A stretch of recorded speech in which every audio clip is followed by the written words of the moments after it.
বল কি জন্য ফোন করেছিস? বলছি আমার সাথে লাস্টবারের জন্য একবার দেখা কর। কলে বা মেসেজে কথা বললে ঝামেলা আরো বাড়বে।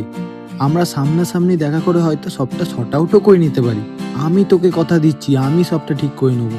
দেখ, এখন আমার অত সময় নেই যে এখান থেকে এত দূর গিয়ে আমি তোর সাথে দেখা করব।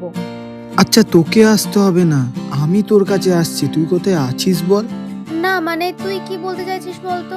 মানে আমি বুঝতে পারছি না তুই কি চাইছিস। তোর ভালোর জন্য আমি তোর সাথে থাকবো, আর আমার ভালো লাগাটার তাহলে কি হবে? আমার ভালো থাকাটার কোনো গুরুত্ব নেই?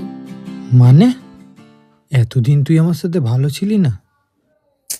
আচ্ছা ভাই, তুই বুঝতে কেন পারছিস না? আমার কাজ আছে অনেক, আমার দেরি হয়ে যাচ্ছে, তুই রাখ।